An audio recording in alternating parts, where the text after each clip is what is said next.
Baik teman-teman, di sini saya akan menampilkan video pembelajaran saya mengenai kasus-kasus pelanggaran hak dan pengingkaran kewajiban warga negara. Saya ambil materi PPKN kelas 12 semester ganjil, di mana tujuan dari kita belajar kasus-kasus pelanggaran hak dan pengingkaran kewajiban warga negara yaitu setelah mempelajari video ini, pembelajaran ini, kalian akan mampu memahami dan menganalisis nilai-nilai Pancasila dengan jelas terkait kasus-kasus pelanggaran hak dan pengingkaran kewajiban warga negara dalam kehidupan berbangsa dan bernegara. Adapun sub atau materi yang akan saya tampilkan yaitu pertama, penyebab terjadinya pelanggaran dan pengingkaran kewajiban warga negara. Yang kedua, kasus pelanggaran hak warga negara. Dan yang ketiga, kasus pengingkaran kewajiban warga negara. Nah, di sini yang pertama kita akan membahas apa yang menjadi penyebab terjadinya pelanggaran dan pengingkaran kewajiban warga negara. Penyebab terjadinya pelanggaran dan pengingkaran kewajiban warga negara, kita ketahui bahwasanya sudah ada di dalam undang-undang aturan-aturan yang kita lihat. Itu yang pertama, kita lihat di sini ketika warga negara tidak dapat menikmati atau memperoleh haknya. Di mana pada saat warga negara itu tidak dapat menikmati atau memperoleh haknya, maka akan timbul terjadi pelanggaran-pelanggaran ya. Kemudian yang kedua, pelalaian atau pengingkaran terhadap kewajiban baik yang dilakukan pemerintah maupun oleh warga negara sendiri.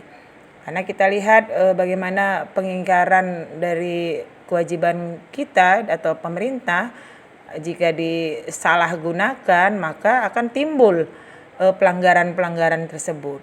Nah, kita lihat di sini ada gambar anak putus sekolah ya, yang seharusnya anak tersebut ini yang membawa barang rongsokan ini seharusnya notabene sekolah, tapi ternyata dia harus berkecimpung di luar untuk mencari nafkah kalau kita katakan ya.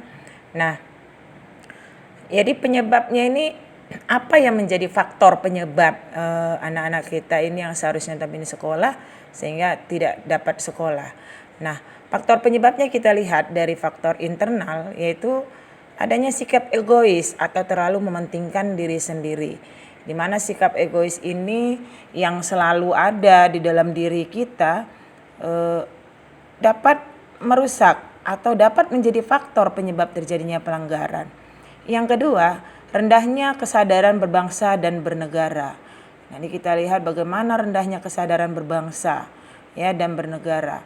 Yang ketiga, sikap tidak toleran. Sehingga sikap tidak toleran ini merupakan faktor internal dari dalam diri kita ya, membuat penyebab terjadinya pelanggaran tersebut. Sikap tidak toleran, tidak tenggang rasa, tidak saling pengertian. Nah, ini merupakan faktor-faktor dari internalnya. Nah, yang berikutnya faktor eksternal. Faktor eksternal ini yang dari luarnya ya teman-teman. Dari luarnya yaitu pertama, penyalahgunaan kekuasaan. Di mana penyalahgunaan kekuasaan ini dari tingkat desa sampai tingkat pusat akan bisa terjadi penyalahgunaan kekuasaan ini, di mana mereka mempunyai kekuasaan tapi menyalahgunakan, terjadilah korupsi, penyalahgunaan kekuasaan, mempergunakan kekuasaannya untuk menekan seseorang. Nah, ini salah satunya. Kemudian ketidaktegasan aparat penegak hukum. Ketidaktegasan aparat penegak hukum di mana ketidaktegasan ini masih ada orang-orang yang banyak uang bisa bebas dari hukum. Nah, ini yang harus kita tekankan kepada orang-orang yang dikatakan penegak hukumnya ya. Yang ketiga, penyalahgunaan teknologi. Penyalahgunaan teknologi ini sangat banyak yang dari faktor eksternal tersebut. Kenapa? penyalahgunaan teknologi, banyak kita lihat penggunaan teknologi di anak-anak masa remaja, banyaknya penculikan, banyaknya penjual organ tubuh, banyaknya penjualan manusia. Nah, ini merupakan penyalahgunaan teknologi. Kenapa teknologi tidak dapat dipergunakan dengan baik, sehingga seperti apa yang terjadi yang tidak kita inginkan. Ya. Kemudian kita masuk kepada yang kedua, setelah faktor penyebab terjadinya pelanggaran, maka kita melihat beberapa kasus pelanggaran hak warga negara. Ya, yang kedua adalah kasus pelanggaran hak warga negara. Nah, kasus pelanggaran hak warga negara sebenarnya kita lihat sudah ada di aturan dalam undang-undang. Ini sudah dijamin, ya, kasus pelanggaran hak warga negara. Kita lihat dalam pasal 27 ayat 2 menyatakan bahwa tiap-tiap warga negara berhak atas pekerjaan dan penghidupan yang layak bagi kemanusiaan. Nah, ini bahwasanya kita sudah dijamin bahwa tiap-tiap warga negara berhak atas pekerjaan dan penghidupan yang layak bagi kemanusiaan. Tapi kadang-kadang kita melihat dari pasal 27 ini, notabene kadang kita melihat bahwasanya oknumnya, individu yang ada yang malas, tidak mau bekerja. Nah, ini salah satunya faktor sehingga kita tidak layak, ya, dalam kehidupan atau pekerjaan. Kemudian pasal 28A dan J menyatakan tentang hak ajasi manusia. Ini 28A sampai J ini menyatakan tentang hak ajasi manusia. Setiap orang mempunyai hak untuk hidup, hak untuk berinovasi, hak untuk belajar, hak untuk mendapat pendidikan. Nah, ini semuanya di pasal 28A sampai J. Kemudian di pasal 34 Undang-Undang Dasar Republik Indonesia tahun 1945 menyatakan fakir miskin dan anak-anak terlantar dipelihara oleh negara. Nah, kita lihat menyatakan fakir miskin dan anak terlantar dipelihara oleh negara. Nah, ini bisa kita lihat ada panti-panti sosial. Ya, di sana di panti sosial itu bisa anak-anak atau fakir miskin, mereka diberikan ilmu untuk keterampilan untuk berkembang nantinya setelah dia mendapatkan ilmu tersebut. Nah, dari kasus pelanggaran hak warga negara, maka kita dapat melihat contoh. Yang pertama, nih ada contoh 1, meningkatnya kemiskinan dan pengangguran. Ya, meningkatnya kemiskinan dan pengangguran. Padahal kita lihat bahwasanya tadi fakir miskin dan anak terlantar dipelihara oleh negara. Ini kita bisa lihat dari foto tersebut.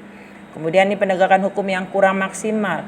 Seorang yang seharusnya notabene anak-anak SD ini tidak naik sepeda motor, tapi ada pembiaran dari orang tuanya. Nah, ini juga harus dari pengawasan.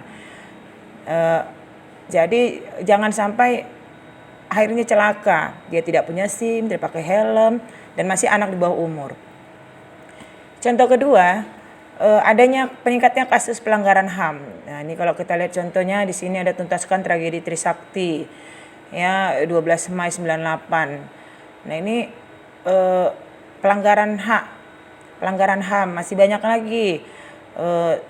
Tragedi Semanggi 1 dan Semanggi 2, tragedi Marsina. Nah, ini masih banyak lagi, ya. Kemudian yang ketiga yaitu kasus pengingkaran kewajiban warga negara. Jadi kalau kita lihat dalam kasus pengingkaran kewajiban warga negara, tapi kita harus tahu, ya, bagaimana kewajiban kita dahulu, baru akan kita menuntut hak. Nah, ini kita lihat bagaimana dengan kasus pengingkaran kewajiban warga negara. Nah, ini adanya pelanggaran lalu lintas. Ini pelanggaran salah satu kewajiban. Kewajiban kita itu apa? Diikutin aturan-aturan di lalu lintas ini. Ini kan udah salah ini.